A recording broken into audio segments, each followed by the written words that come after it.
പെരുന്നാൾ കഴിഞ്ഞ് 2-ാം ദിവസം, അതായത് 2-ാം പെരുന്നാളിൻ്റെ അന്ന് നമ്മൾ ആ പെരുന്നാളിൻ്റെ അന്ന് ഉച്ചയ്ക്ക് കഴിച്ച ബിരിയാണിയുടെ ഹാങ് ഓവർ മാറ്റാനായിട്ട് ഇന്ന് ഉച്ചയ്ക്ക് കഴിക്കാൻ സാധാ ചോറാണ്. കൂടി ഒഴിക്കാനായിട്ട് പച്ചമാങ്ങയും പച്ച ചെമ്മീനും മുരിങ്ങാക്കോലും തേങ്ങ അരച്ച് കറി വെച്ച മഞ്ഞ കളറിലെ കറി കൂടിയുണ്ട്. മുരിങ്ങാക്കോലൊക്കെ നല്ലോണം വെന്തുടഞ്ഞിട്ടുണ്ട്. കൂടെ ബീഫ് പെരട്ട് ഉണ്ട് കേട്ടോ. നല്ല വിറകടുപ്പിൽ ഉമ്മിച്ച് പ്രിപ്പയർ ചെയ്ത ബീഫ് പെരട്ടാണ്. പിന്നെ നല്ല നാരങ്ങ അച്ചാറും കൂടിയുണ്ട്.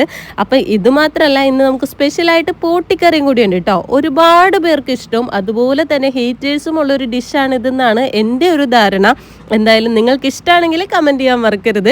ഇഷ്ടമല്ലാത്തവർ വേറെ ഒന്നും കൂടുതൽ പറയാൻ നിൽക്കണ്ട, ഇപ്പം തന്നെ സ്കിപ്പ് അടിച്ചു. അങ്ങനെ ഇതെല്ലാം കൂടി കൂട്ടിപ്പരട്ടി ഇന്നൊരു പിടുത്തം പിടിക്കാനായിട്ട് പോവാണ്. എല്ലാ വിഭവങ്ങളും വീട്ടിൽ തന്നെ ഉണ്ടാക്കിയത് കൊണ്ട് ഒരു നാടൻ വൈബ് കൂടി ഉണ്ട് കേട്ടോ ഇന്നത്തെ ലഞ്ചിന്. ഹംനയാണെങ്കിൽ അതിൽ കൂടെയൊക്കെ നടക്കുന്നുണ്ട്. എൻ്റെ പുറകിലാണെന്നുണ്ടെങ്കിൽ മമ്മൂട്ടിയുടെ പ്രമാണി സിനിമയും കൂടി ഓടിക്കൊണ്ടിരിക്കുകയാണ്. അങ്ങനെ ഇതെല്ലാം കൂടി കൂട്ടിപ്പിടിച്ചൊരു പിടുത്തം പിടിക്കുകയാണ്. ഞാൻ മാത്രമല്ല, ഇക്കാക്കയുണ്ട് സിനിമയും കണ്ട് ഫുഡ് അടിക്കാൻ. നമുക്ക് അപ്പോൾ അടുത്ത വീഡിയോ കാണാൻ.